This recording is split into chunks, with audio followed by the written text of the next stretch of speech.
dessert. Welcome back to another episode of Searching for MacGuffin with your hosts, George and Gabe, and this is GG's with George and Gabe. That's not the name of the show. Oh, okay. It could be maybe.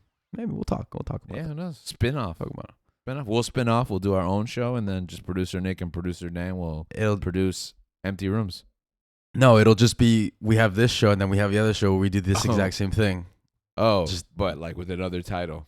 Just another title, and we talk about the same things, same time, more time constraints actually, since we have to produce two shows do like now. So 90-second videos.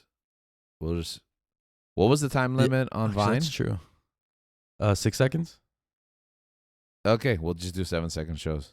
That's perfect. Good? Always got to right. one up them. It's true because you can never do things alone. So I'm glad I have you, and I think following suit with that, what we talked about last week, talk to us about what we're doing today. Welcome to the new episode as we continue our discussion on the man, the myth, the legend. Why do I keep saying that? Batman. It's no man is an island, and neither is Bruce Wayne, who seems to adopt about 15 kids throughout the course of his life, right? Today's topic is the Bat Fam. Batman is a bit of a loner, right? You know, he doesn't work well with others. He doesn't play well with others, but yet he has a soft spot for kids whose parents are dead for the most part. I wonder why that is. I can tell you. I can take you through like 3 different iterations of his origin story if you want. Are there 3 different? What are the different iterations of Batman's origin story? The opening credit scene of Batman vs Superman. Okay, which right? is that is Batman vs Superman, right? Where what a gunman shoots his parents. Jeffrey Dean Morgan is his dad. Oh, that's just what the iteration is. It's just that it's Jeffrey Dean Morgan. Yeah, that's what I mean, his origin doesn't really change a ton, right? He's just gunned down by his parents. Sometimes we know who it was. He's it was watching Zorro. He was watching Zorro, he could be, right? That's right. He could be watching Zorro. He could be watching Deflator Mouse at the opera. I think those are the only 2 options we have. Correct me if I'm wrong. I don't remember. There has to be another one. Yeah, it's either the movie theater or the opera. Oh, like for what he's watching. Yeah. Yeah, and it's either Deflator Mouse or whatever. Zorro, whatever. Or they don't have the rights to that and they don't show us. Whatever happens in Gotham. Yeah. And then. Tell us about the details. Oh, either we never know who it was, or it was Joe Chill, and if there was somebody behind the Joker. Joe Chill, that's true, or the Joker. I forget. You know, when I grew up, I thought that the Joker killed Bam. Like I was sure. Like I said, my introduction was Batman '89. I thought that was canon. Then little did I find out that we don't really know who killed Batman's parents. Then little did I find out that I read some book that said it was this guy named Joe Chill. And I was like, what? Since when? Then I started to understand that these things change over time. That even in the original works, with every crisis that DC reboots the continuity, they can change the details. So like Jonathan Kent's dead or Jonathan Kent's alive. Who knows nowadays, right? So even within their own continuity, these details change, which speaks to the ability to adapt and change these characters over time, right? Yeah, but it could also represent how memories get murky. That's true, because it's really hard to keep track, right? Of exactly. All these it's things. like, oh, it could have been this guy, but I'm not really sure. It could have been this guy. Yeah, and that's why it's like an amalgamation, right, of these different iterations. But we're not here to talk about Batman. We did that for almost 40 minutes already. We're here to talk about his family. Because of his orphan background, he tends to attract these orphan children. Who was Robin to you growing up? That's easy, John Blake. That's not. You didn't even know who John Blake was when I don't know John was his name. Yeah, you're like, I think it's. Who is Robin to me? Yeah, who's your Robin? ¿Cómo se llama este? Why am I forgetting his name? Oh, my Robin was Teen Titans Robin. Oh, okay. So, well, which Robin is that? Actually, that is. Give me the names. So they are I know the answer to this. They are actually super inconspicuous, if that's the word. They dance around it. They don't really reveal who it is, but eventually the No, series you know drops who it these is. hints. It's Dick Grayson. Dick It's Grayson Dick. is That's the okay. Robin. That's I'm Yeah. thinking. It's not Tim Drake. I was thinking the other, literally all the other names, and it's Dick Grayson. Yeah, Dick but Grayson it is my takes a Robin. really it takes a really long time for them to confirm that on the show because he's never outside of the Robin costume. Like he's not Dick ever until I think the Slade arc, where they have to like address which Robin this is, and it is Dick. But I remember that Robin, like Teen Titans, was, I don't think it's as good as Justice League, but like that was my next big thing.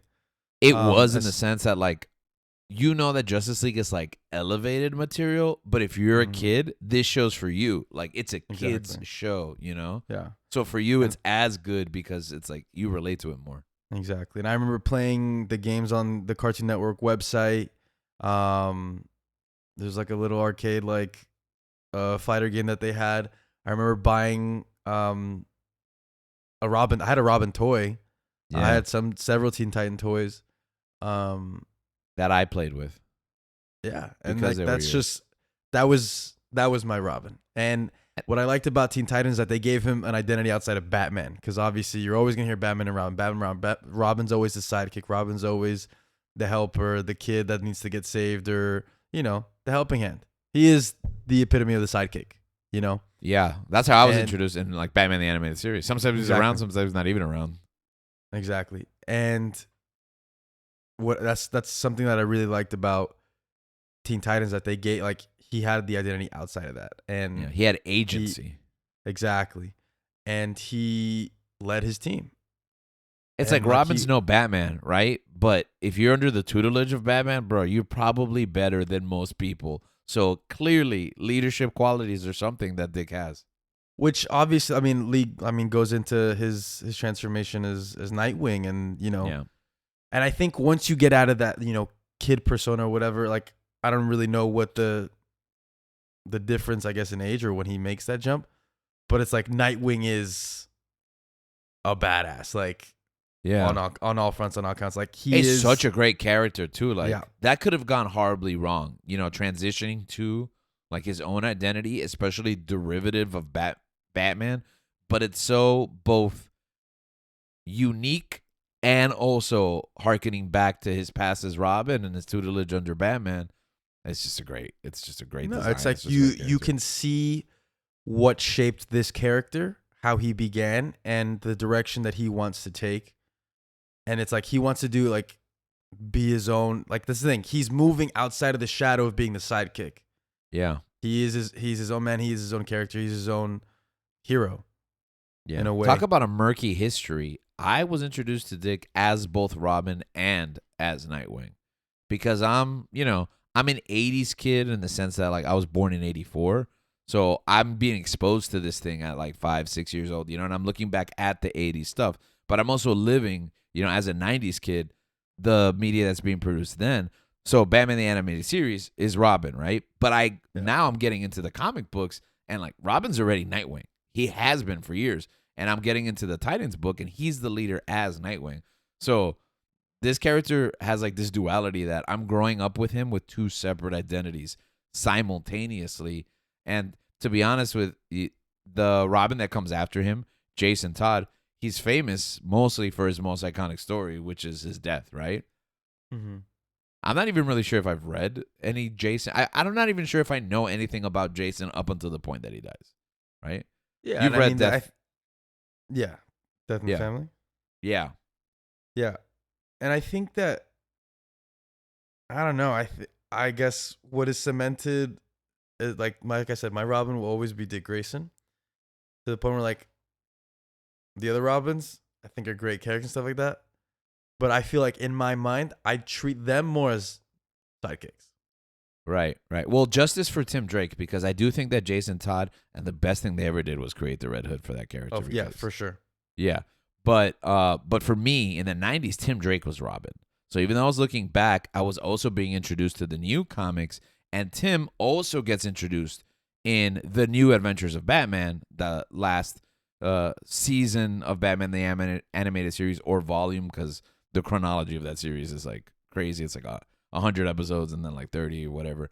But in volume 4, when the animation changes and it matches Superman the animated series, they introduced Tim, and his origin is great there.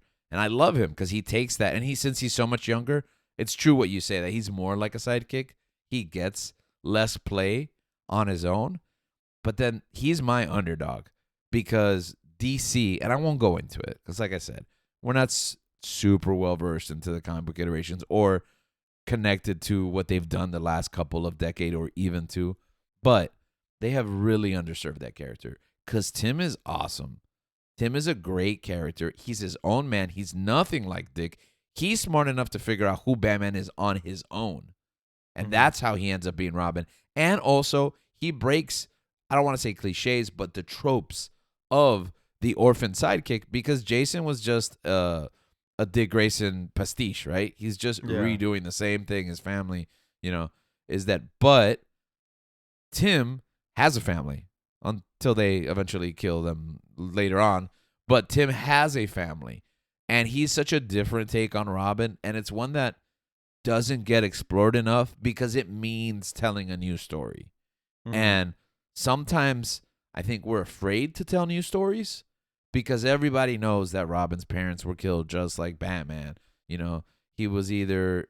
And it's even funny because in Batman the Animated Series, they give some of Jason's origin elements to Tim. I believe he's like a criminal. He has a connection with Two-Face, right? So, but I think that's refreshing, and I think that they've put him on the back burner a lot of times. Tim is in the Arkham games, which we talked about last week.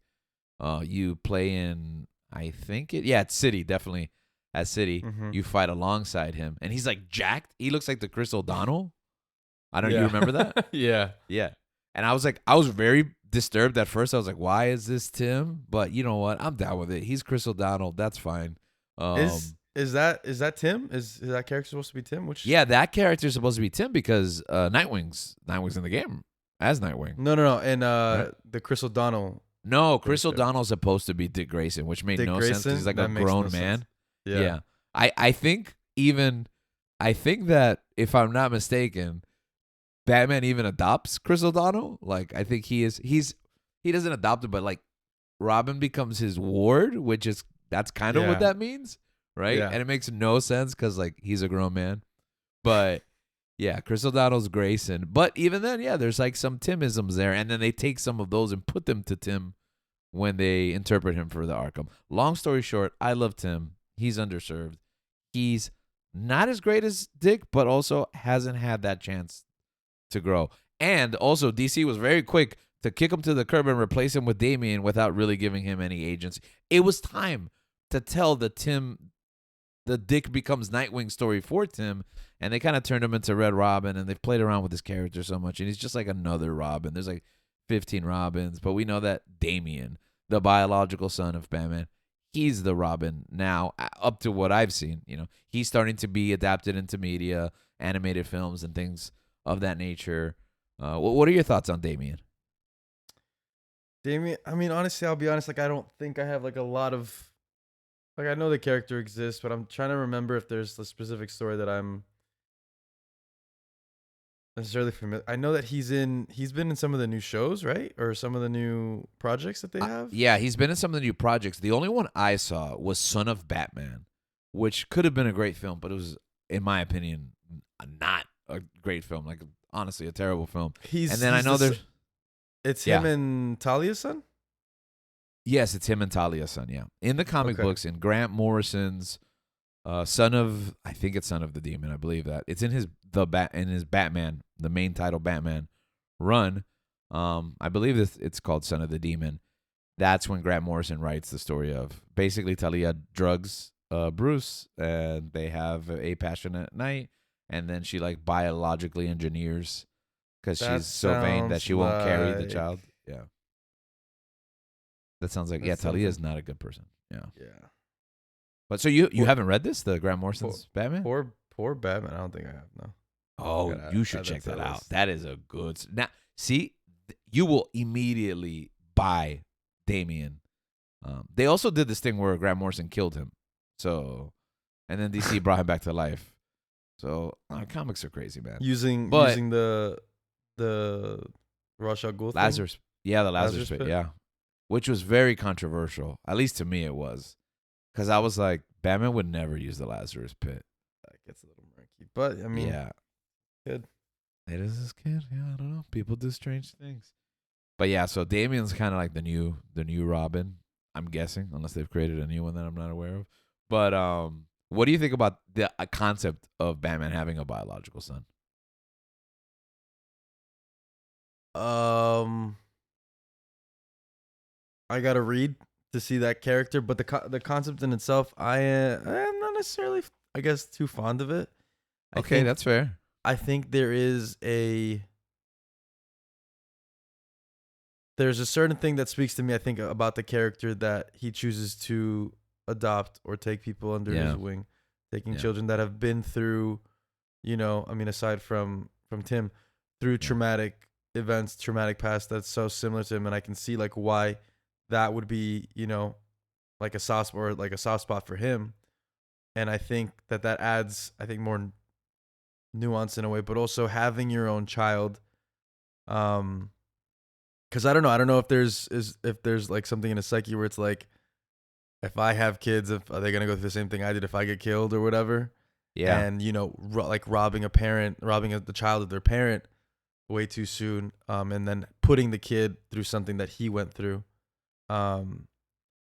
which I don't know. I think, like you said, what's the point and where are we trying to get to, and how they execute the story.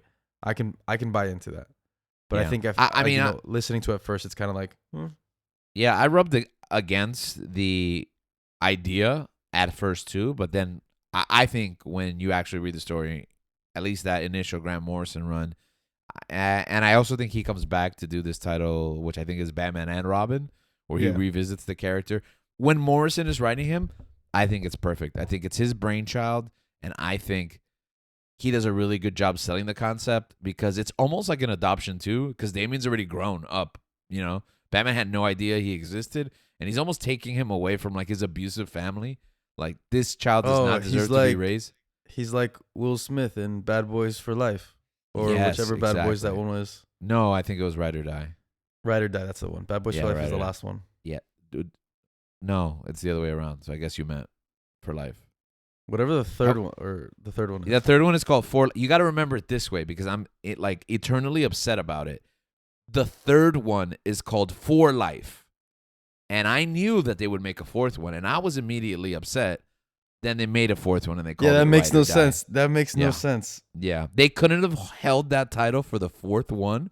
Which also, For Life makes more sense with the concept of the fourth film. Yeah, and like by the time you get to the fourth one, you might not make another one, so it's a nice bookend. Yeah. Well, we're getting 2 more of those movies, so that's real? I won't watch them. I know we're getting another one, so. Yeah. Public service announcement. Besides Batman, if you haven't seen Ride or Die, Bad Boys, Ride or Die, do not do it. If you have, just YouTube Reggie scene Bad Boys, Ride or Die. Okay. It's the best part of the movie. No, the best part of the movie is the after credit scene. No spoilers. Okay, so wait, did you even tell me what it was, because you were so appalled? No, right? No, you need to watch it. Yeah, just go to the end of the film. It's on Netflix. Guess we're watching it again, baby. You have to watch the whole movie all over again. You mentioned John Blake. Actually, for anyone who doesn't know, John Blake is Joseph Gordon-Levitt's character at the end of The Dark Knight Rises. Right, that's the name of the movie. Yeah, and he inherits the mantle of Batman. At least that's what I understood. What are your thoughts? He's John Robin Blake. Yeah, he's John Robin Blake. I thought that was a little on the nose, but it was a little too on the nose. Yeah. Like, he could have had like a call sign called him Robin or something. I don't know. His I middle name is Robin. I think his real name should have been Richard. And he doesn't go by it because he doesn't like people call him Dick. Richard makes sense. Yeah. Richard Grayson Blake. Yeah, so he's Batman. He's not Robin. He's Batman. Yeah, right? He becomes Batman.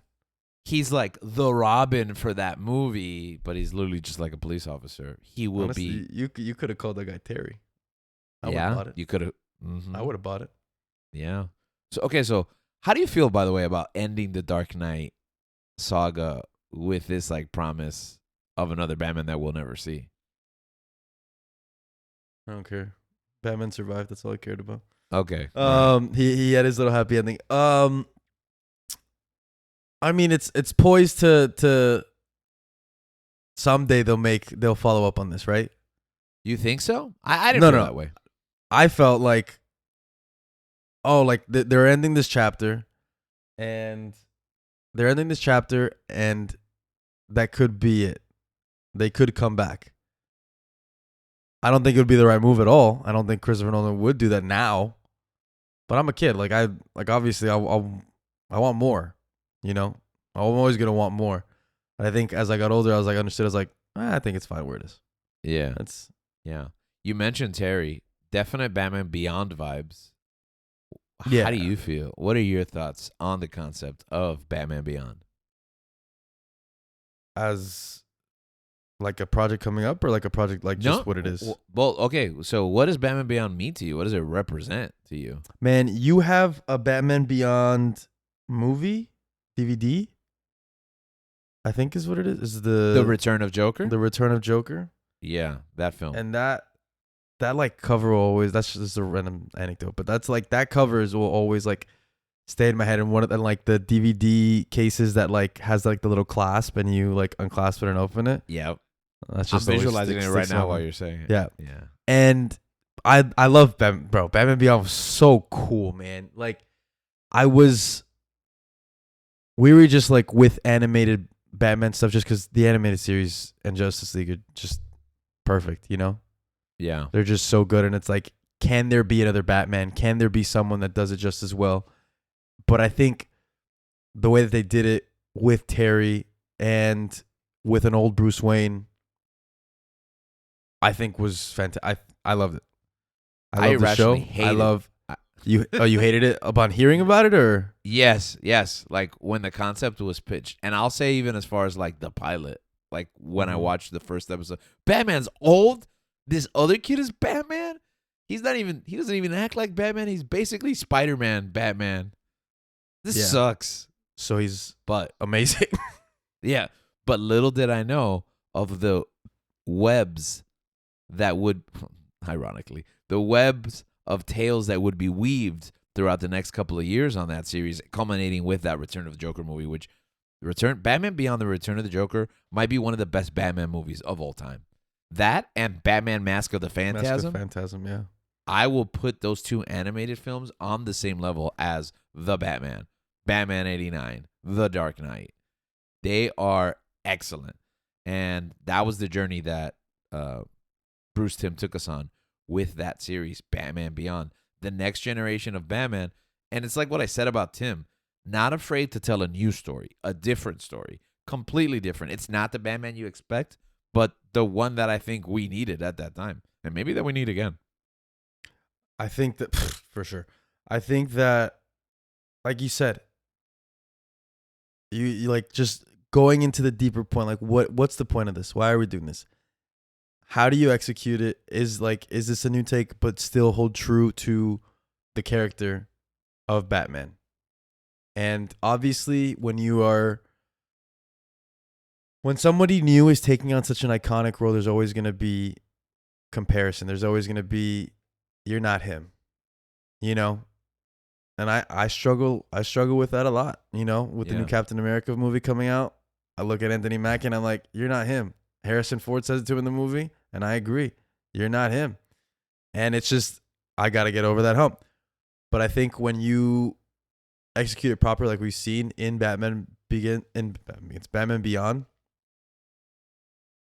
it's something different, and you are able to like separate them, you know.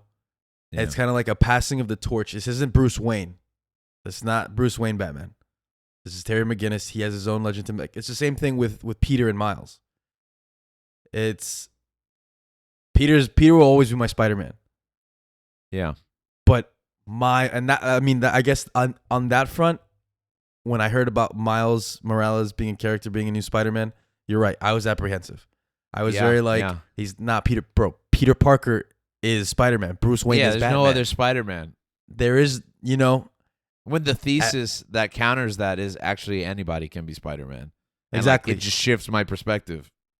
Yeah, because you realize, I'm just being a hater and gatekeeping. Because at the end of the day, it's like, what matters is, yes, we love these characters, as individuals, but also we also love them for what they stand for, Yeah. the symbolism that they carry, And Yeah. I think Batman does that incredibly. Like, he stands for something, and he is a symbol. And whether it's for hope. I mean, we're used to Superman, but I think that's the difference. The part that I like about the new stuff coming out, or it's like, a symbol to, like, fight for what's right and not crossing that line, And so going back to, like, the Miles and Peter thing, I didn't think that was gonna be a good idea. I was like, nah, man, get out. I was like, oh, he's Hispanic, maybe, but by the end of it, you're just like, man, there can be two Spider-Men. They do coexist, and if, like, Miles is Spider-Man. Yeah, absolutely. Miles is Spider-Man as much as Peter is Spider-Man. And I think with Terry is Batman.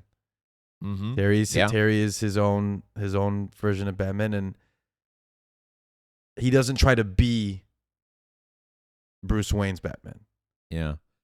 You mentioned gatekeeping, the idea, and I do agree with you. We have to be weary of that. But also on the other side, we're marketed a lot of stuff, and sometimes they miss the mark. So it's easy to be hesitant, trepidatious about new ideas like this, but to be open-minded and see where those avenues for new storytelling. One thing that connects us to new opportunities for storytelling is, I think, a connection to the next generation. Why does Batman hang out with all these kids? And we talked about some of his adopted sons, the Robins. There's others like Stephanie Brown and Carrie Kelly who play either short or Elseworld roles like Robin, or even other side characters like the Batgirls, right? You got Barbara, you have Cassandra, et cetera, et cetera. We could go on because there's a lot of kids around. But at the end of the day, I think that keeping company with these kids, so to speak,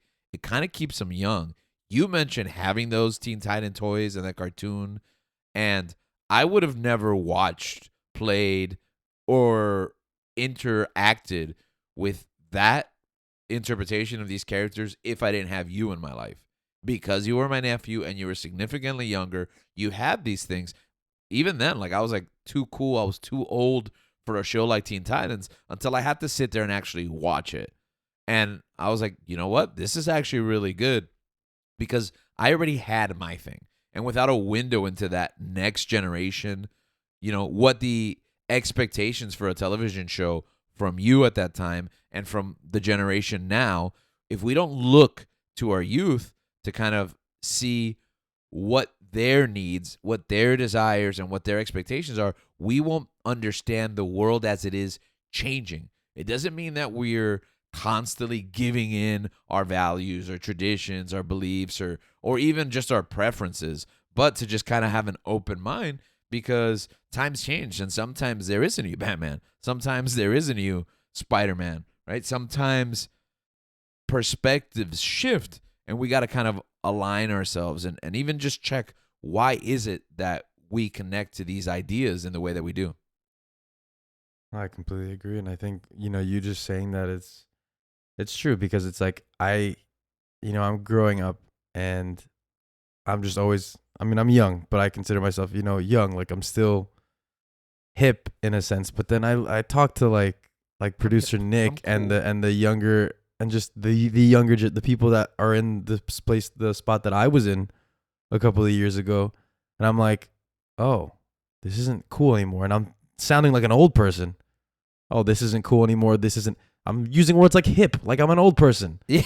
Like, and it's just, you're right. Like, they have to cater to the times that are changing, but also never be afraid to be something different, to be something new, to be something refreshing. And that's what I think is the point. It's just keeping that essence of what this character stands for, what this character is, and doing your own take, having a new twist to it is what keeps us going, keeps this character, vibrant, and just keeps you on your toes with this character and makes you want to watch what's happening next. Yeah. Like, It's easy to lose sight why we do this, right? And sometimes we look at Batman as a figure that wants to create a better world, but a better world for what? Like a legacy for the next generation. Exactly. Because Batman is a man. It's one of the main things that we said last week was drawn to us. He's finite, he's limited, and as amazing and like unbelievable as he is, we know that at the end of the day, he will have an ending. And that's why I think stories about Batman's end are fascinating, because we know that at the end of the day, he's a man. So what does he leave behind? What's that legacy? And he has the next generation to pass the baton or the eskrima sticks or the bow staff to, right? Exactly. It's like, I'm thinking about it. Why is it so appealing? It's like Superman, Martian Manhunter, they're Flash. They have these supernatural abilities. They have these supernatural powers where I'm like, they'll make it.